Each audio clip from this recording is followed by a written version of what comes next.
जी नाज़रीन अस्सलाम वालेकुम, मैं हूं एजाज कोहली और अक्सर हम अपने प्रोग्राम में किसी न किसी शख्स को मदऊ करते हैं। और आज हमारे साथ नौजवान लीडर हैं नजीम खटाना साहब। इनसे हम जानना चाहेंगे कि आखिर आपने ये जो फैसला लिया कि मैं सियासत में आ जाऊं, क्या ये इनका फैसला दुरुस्त था और आखिर इन्होंने क्यों लिया? नजीम जी, सबसे पहले तो आपका हमारे इस प्रोग्राम में खैर मकदम। कोहली साहब, आपका बहुत बहुत शुक्रिया। नजीम जी, आपने सियासत में आने का फैसला आखिर क्यों किया? क्या ये फैसला ठीक है या जल्दबाजी में लिया गया फैसला है? देखिए जी, कोहली साहब, जिस तबके से मैं हूँ उस तबके में ये है रहता है कि बड़े पिछड़े हुए तबका है हमारा। और हमारे लोग जो हैं, मैं बकरवाल तबके से हूँ, तो मेरे बकरवाल तबके के लोग जितने भी हैं हमेशा सफरी में रहते हैं। 6 महीने वो डोग की तरफ होते हैं और 6 महीने जो है वो पीर पंजाल की तरफ आ जाते हैं। तो मैंने ये सोचा कि मैं भी सोसाइटी की आवाज़ बनूं, मैं भी लोगों के लिए काम करूं।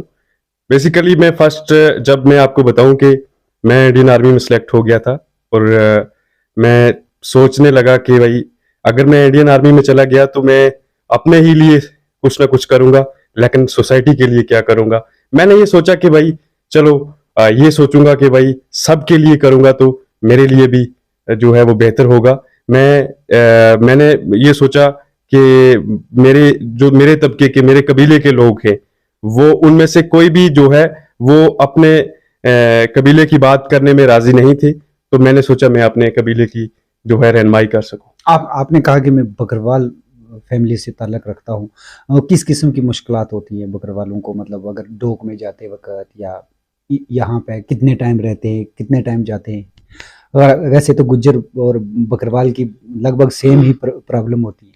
देखिए कोहली साहब, मैं आपको बताऊं कि यहाँ से वो 8 महीने के लिए निकल जाते हैं वो डोक की तरफ। और जो वहां उनका रहना सहना है, वो अगर अल्लाह ने चाहा तो मैं आपको एक दिन साथ लेके चलूंगा कि जनाब उनका वहां पे कोई घर नहीं होता, खाने के लिए राशन नहीं होता, मेडिसिन नहीं होती उनके लिए। उनका रब ही रखा है। बहुत पिछड़ा हुआ तबका है। पूरा महकमा है, एक ट्राइबल महकमा काम कर रहा है, उसमें बड़ी फंडिंग आती है, तो आज भी वही हालात है। देखिए भाई साहब, फंडिंग की जहां तक आपने बात की कि पिछले दिनों में जब गाड़ियां उनका माल मवेशी के लिए जब गाड़ियां एसआरटीसी जो है वो ट्राइबल डिपार्टमेंट ने दी, उसमें भी उनसे जो है वो किराया वसूल किया गया। बड़े तंग होके, रो रो के जो है वो हमारे लोग सफर करते हैं। रास्ते में उनको जो मुश्किलात होती है उनकी, तो बड़ा दुख होता है। हमने बड़ी बार जो है वो ट्राइबल डिपार्टमेंट से बात करने की कोशिश भी की, लेकिन उन लोगों का रहनुमा कोई नहीं है। सिर्फ और सिर्फ जो है उनके नाम पे पैसा खाया जा रहा है, इसमें कोई शक वाली बात नहीं है। और ग्राउंड लेवल पे अगर कोई जाके उनकी हालत देखे, पार्टियां तो सिर्फ उनका नाम बेच के सियासत कर रही हैं। कोई कहता है कि हम उनको पक्के मकान बना के देंगे, बीजेपी कहती है पक्के मकान बना के देंगे, सब कुछ करते हैं, लेकिन जनाब उनका कोई सहारा नहीं है। एक दो दो एम बात कही आपने। एक तो ट्राइबल के लिए जो गाड़ियां लगाई गई हैं उन लोगों से किराया वसूल किया गया है, एक ये बात। दूसरी ये कि ट्राइबल्स के नाम पे कुछ लोग पैसा खा रहे हैं, ये इसकी तरफ इशारा है? और क्या क्या मामला क्या है? ये कौन लोगों ने, लोगों ने किराया लिया और ये पैसा कौन खा रहा है? देखिए, मुझे जब ये लोग ढो की तरफ निकलते हैं, मुझसे राब्ता करते हैं ये लोग, और मैंने यहाँ के जो डीडीसी है उनसे भी मैं बात करता हूँ कि भाई इनको जाने के लिए जो है वो गाड़ियां जो है दें आप। लेकिन जब उनका रिस्पॉन्स आता है वो कहते हैं कि भाई हमसे ये जहाँ जाएंगे वहां का ये किराया भी मांग रहे हैं, लेकिन उनके पास किराया नहीं होता भाई साहब। वो बड़ी मुश्किल का सामना करते हैं। अब यही खाते हैं, ट्राइबल वाले खाते हैं, जो उनके ड्राइवर लगाए होते हैं वो लेते हैं उनसे किराया, और कौन लेता है। लेकिन उनकी बहुत बुरी कंडीशन होती है, उनका कोई सहारा नहीं है। सिर्फ और सिर्फ जो है उनके नाम से, नुमाइट नाम से जो है, सिर्फ और सिर्फ जो है उनका नाम बेच के लोग सियासत करते हैं और उनके नाम पे पैसा खाते हैं। नजीम जी, सोशल मीडिया पे आप एक्टिव रहते हैं। हमने पिछले दिनों में भी देखा जब ये गुज्जर और बकरवाल की बात चल रही थी, इन दोनों में एक कन्फ्लिक्ट डालने की कोशिश की जा रही थी कुछ लोगों की तरफ से। इसको आप कैसे देखते हैं? देखिए कोहली साहब, बात यह है कि जो बकरवाल तबका है उसको पता ही नहीं है एसटी क्या है। खुदा की कसम, उनको कोई पता नहीं होता एसटी क्या है। स्कूल जो है ये जेएनवी स्कूल जो है, मॉडल स्कूल है, उनको इस बारे में भी पता नहीं होता। इनका पता उन लोगों को है कि भाई जो लोग क्रीमिलियर है, जो बड़े बड़े लग्जरी लाइफ जीने वाले लोग, एसटी का तो उनको पता था। वो लोग ज्यादा शोर मचा रहे थे कि भाई हमारी एसटी के साथ कुछ नहीं होना चाहिए। अदरवाइज आप मुझे बताइए, कोई एक भी मेरे कबीले से कोई एक भी था, सिर्फ मुझे छोड़ के कोई भी जो है इस एसटी के लिए जो है वो सड़कों में नहीं आया। क्योंकि बकरवाल, आपके कहने के मुताबिक कि बकरवाल कबीले को एसटी का पता ही नहीं था कि उसका बेनिफिट क्या है और वो क्यों मिली है। हाँ, इसमें कोई शक नहीं है, क्योंकि उनको इतना नहीं पता होता। वो उनका यही है कि वो 8 महीने के लिए यहाँ से निकल जाते हैं, माल मवेशी, बकरियां लेके, भेड़ लेके, और उसके साथ भैंस लेके, घोड़े लेके। उनको आप देखिए, मुगल रोड पे जाइए, आप देखिए, सिर्फ वही लोग मिलेंगे जो लोग ये दावा करते हैं कि भाई एसटी स्टेटस के लिए। उनमें से एक भी जो है नोमैड्स नहीं है।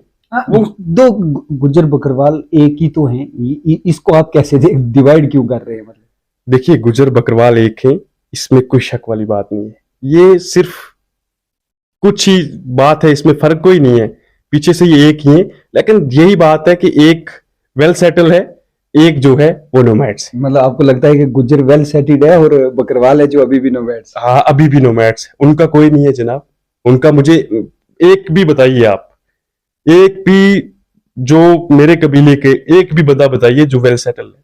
सब जो है सब नोमैड्स हैं, सब जो है सबकी डोक है। मेरी अपनी डोक है, ये चंदी मार्ट से पीछे जो है मेरी अपनी डोक है। हम भी भेड़ बकरियां जो है वो लेके जाते हैं। मेरा एले इजदाद, मेरे जो फैमिली के हैं वो जाते हैं। नहीं, इस चीज को मैं एक ये भी सोशल मीडिया पे देख रहा था, कोई पेज बना है आवाज बकरवाल के नाम से, और उसमें सिर्फ बकरवालों की बात की जाती है। तो उससे ये लगता है ना कि कहीं गुज्जर और बकरवाल जो अलग अलग हैं या एक है। मैं ये जानना चाहता हूँ, हकीकतन जानना चाहता हूँ कि क्या डिफरेंस क्या है। आपको क्यों लगता है कि गुज्जर और बकरवाल है जो ये दो अलग अलग हैं, दोनों एक ही भाई? आवाज बकरवाल का जो मंशूर है, उसका जो वो मेरे एक दोस्त है उनका पेज है, तो वो पिछले दिनों में लीड कर रहे थे। बात ये है कि इसमें फर्क कोई नहीं है। हमारा मकसद ये नहीं है कि गुज्जर अलग है या बकरवाल अलग। हम ये कहते हैं कि जो मेरी बरादरी, नोमैड्स बरादरी है, उसका जो हक है वो उसको मिलना चाहिए, चाहे वो गुज्जर है या चाहे वो गुज्जर है, चाहे वो बकरवाल है। लेकिन इसका हक जो है वो ना ही गुज्जर, जो नोमैड्स गुज्जर है, ना उसको मिलता है, ना नोमैड्स बकरवाल को मिलता है। बहुत बड़ी बात। असल में हमारा इंटरव्यू स्टार्ट इस बात से हुआ था, मैं ये जानना चाहता था नजीम खटाना साहब से कि क्या आपने जल्दबाजी की है सियासत में आकर, या कि आपकी ये एक सोची समझी प्लानिंग थी कि मैंने सियासत में जाना है और अपने समाज की आवाज उठानी है। तो एक अहम मौजू की तरफ ये डिबेट है जो वो बदल चुकी है। यहाँ नोमैड्स के बारे में जो बात चली, इन्होंने कहा कि ट्राइबल एक जो महकमा है उसने गाड़ियां प्रोवाइड की हैं यहाँ से माल मवेशी को ले जाने के लिए, लेकिन उनसे भी कहीं ना कहीं किराया वसूल किया जा रहा है और उनके नाम पे भी है जो पैसा बर्बाद किया जा रहा है। इस विषय में भी है जो इंतजामिया को कहीं ना कहीं संजीदगी से सोचना होगा। आखिरी कमेंट हमारे नाजरीन जो हमें देख रहे हैं। आखिरी कमेंट यही है कि हमेशा सच और हक और सदाकत पे बात करनी चाहिए। नजीम खटाना किस पार्टी से ताल्लुक रखते हैं? मेरी कोई पार्टी नहीं है। मैं पहले नेशनल कॉन्फ्रेंस के साथ था और मैंने पिछले 6-7 महीने से नेशनल कॉन्फ्रेंस को अलविदा कह दिया है। और मैं फिर कब वापसी हो रही? फिर वापसी का अभी कोई पता नहीं है। और मैं यही चाहता हूं कि मैं इंडिपेंडेंट लोगों की आवाज बुलंद करूं और हमेशा लोगों की बात करूं और लोगों के हक की बात करूं। नेशनल कॉन्फ्रेंस के साथ क्यों नहीं?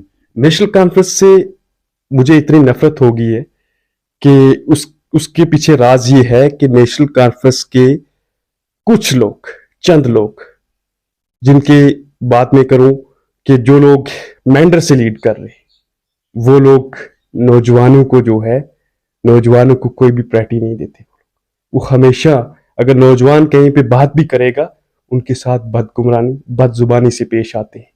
बड़ा दुख होता है। नजीम जी, जहां तक मैं समझ पा रहा हूँ, नेशनल कॉन्फ्रेंस का जो ब्लॉक लेवल पे छोटी छोटी पोस्टें बनाकर नौजवानों को एंगेज करना, ये नेशनल कॉन्फ्रेंस ने शुरू किया, यानी कहीं ना कहीं प्लेटफॉर्म तो मुहैया किया है। इसको आप कैसे देखिए, नेशनल कॉन्फ्रेंस की बात जहां तक है, नौजवानों को अंगेज ही किया है ना, उनको ये नहीं बताया कि आप भाई स्टडी की तरफ ध्यान दें, आप पढ़ें, आप किसी एमबीबीएस करें, आप नीट की तैयारी करें, आप और कुछ करें, आईएएस करें, केएएस करें। नेशनल कॉन्फ्रेंस ने तो तबाह ही की है नौजवान, इसमें तो कोई शक वाली बात नहीं है।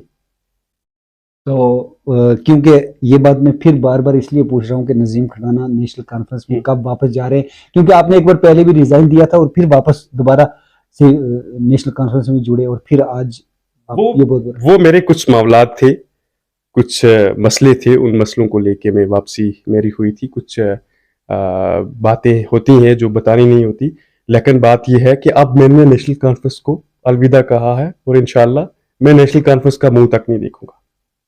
बहुत बहुत शुक्रिया। इसी नोट के साथ हम इस प्रोग्राम को खत्म करेंगे। हमारी बात चली थी कि नजीम खटाना ने सियासत में आकर क्या जल्दबाजी कर दी या कि उनकी सोची समझी प्लानिंग थी, लेकिन उन्होंने साफ तौर पे कहा कि मैं अपने कबीले की आवाज बनना चाहता था, क्योंकि हमारा कबीला है जो वो दबा कुचला है, और उनकी आवाज जो है मैं इंतजामिया तक पहुंचाना चाहता था। उनके मसले मसाइल हैं जो उनको हल करवाने के लिए कम से कम मैंने ये सोशल प्लेटफॉर्म चुना, समाजी काम करने चाहे। जी नाजरीन, मैं किसी और हस्ती के साथ आपको फिर रूबरू कराऊंगा। तब तक के लिए अपने मेजबान एजाज कोहली को इजाजत दीजिए। अल्लाह हाफिज।